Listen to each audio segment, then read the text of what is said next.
Olá minha amiga, olá meu amigo, sejam todos bem-vindos aqui no canal de Saber a Lei.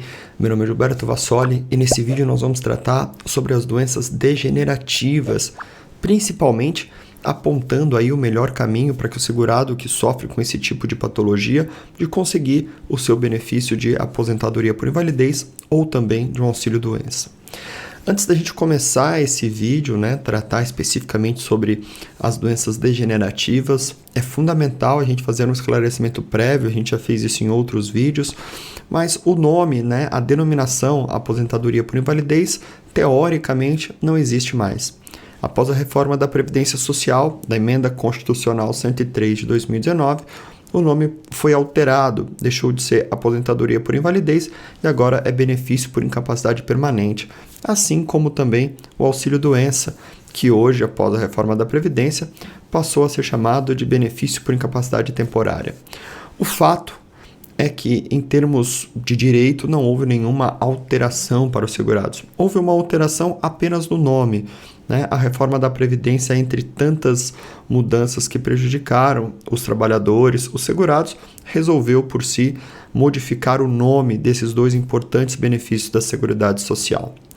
Bom, em se tratando das doenças degenerativas, a gente sabe que ela é aquela patologia, aquela doença que acaba comprometendo as funções vitais do trabalhador, tendo aí um comprometimento nas suas funções do dia a dia.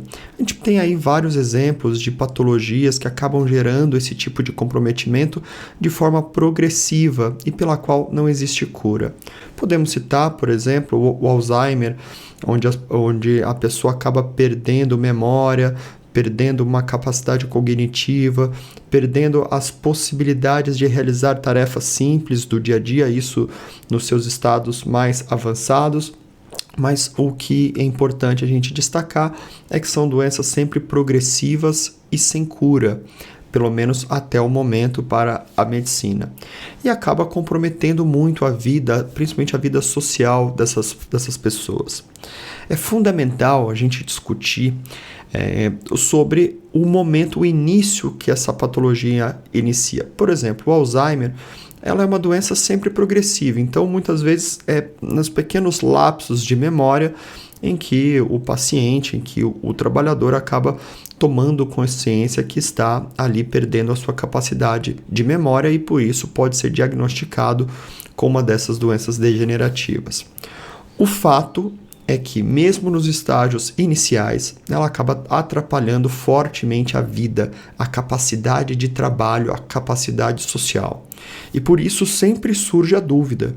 Afinal, um trabalhador, um segurado que tem esse tipo de doença, como Alzheimer, por exemplo, como uma discopatia de medula, por exemplo, que causa tanta dor na coluna, limitação de movimento, pode se aposentar? Pode ter um benefício por incapacidade? A partir de quando? Como que é feito essa análise? Então, aqui nós vamos responder essas perguntas de forma bem objetiva.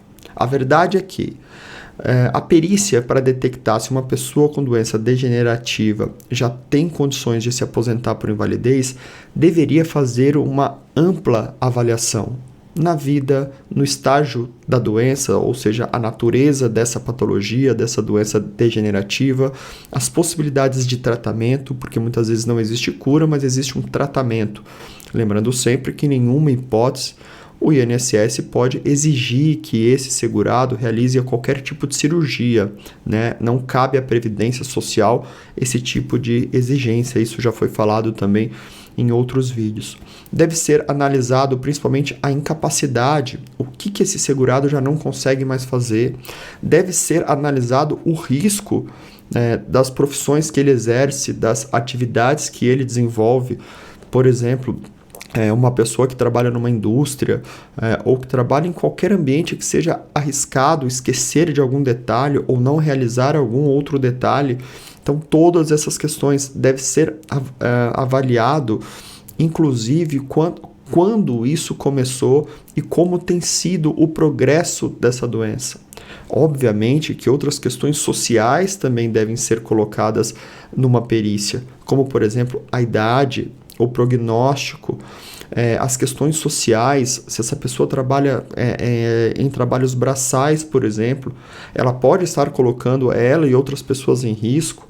Então, ou seja, o fato é que uma perícia por incapacidade não deveria medir tão somente a possibilidade de trabalho, mas sim analisar todas as questões sociais, as questões comportamentais, as questões que envolvem a vida desse segurado como um todo. Idade, ou seja, uma amplitude de situações o perito deveria avaliar para poder afirmar ou não se essa pessoa já deve ser aposentada por invalidez. O fato, meus amigos, é que temos uma diferença gigante entre o que deveria ser e a realidade. Sabemos bem, né, a gente acompanha a realidade do INSS e muitas vezes essas perícias elas têm uma avaliação pura e simplesmente acerca da incapacidade, o que torna uma perícia, no meu entendimento, demasiadamente injusta. Você pegar uma pessoa como, por exemplo, Alzheimer, ela pode fazer a perícia em um dia bom, em um dia onde ela não tenha lapso de memória, em um dia que o comprometimento dela esteja ativo, porém a realidade não é aquela. A realidade é que se ela for trabalhar, se ela pegar um carro, um transporte público, ela pode estar num dia ruim, por exemplo, gerando risco, gerando perda de memória, de uma série de coisas. Então, se a perícia do INSS avaliar puramente a incapacidade para o trabalho de maneira rigorosa, sem um olhar subjetivo, sem um olhar humano para aquele paciente, possivelmente essa perícia vai ser negativa, principalmente nas fases iniciais dessas doenças. Ocorre, conforme eu já falei, isso é manifestamente injusto. O perito do INSS deveria avaliar isso de maneira geral, ampla, com todos os aspectos sociais e humanos. Por isso, meus amigos, a gente sempre debate sobre isso aqui, inclusive em outros vídeos, que o caminho natural para esse tipo de benefício acaba sendo a justiça. Isso por um critério muito simples. Perante o INSS, o perito não é interpelado, não existem perguntas, não existe uma ampla possibilidade de argumentação. Perante a justiça, obviamente, após ser negado no INSS, existe aí uma amplitude maior de defesa, uma amplitude maior de debate. Cabe aos advogados, aos segurados, realizar quesitos, né, que são perguntas aos peritos judiciais para que esses possam debater acerca daquela conclusão específica. Vamos imaginar que um perito vai lá e fala, não, essa doença degenerativa, Alzheimer, não gera incapacidade. Olha, espera um pouco. Existem aqui uma série de artigos científicos que dizem que traz incapacidade. Você considerou que se trata de um segurado com mais de 60 anos de idade? Você considerou que ele trabalha na construção civil? Tudo isso são elementos sociais, pessoais, que devem ser analisados na justiça e cabe a nós, advogados e aos segurados, realizar esse tipo de questionamento em prol do segurado, em prol da concessão de um benefício que muitas vezes é importante tanto para a vida desse segurado, como também para o tratamento, uma vez que ele acaba tendo aí mais possibilidade e mais tempo de se tratar e de buscar o melhor caminho para suas patologias. Bom, meus amigos, o tema ele é extremamente polêmico, é um tema complexo, por isso a gente pede, se você gostou desse tema, se inscreva aqui no nosso canal, nos siga também no Instagram, @saberalei, e também no nosso site, saberalei.com.br. Um forte abraço e até o próximo vídeo.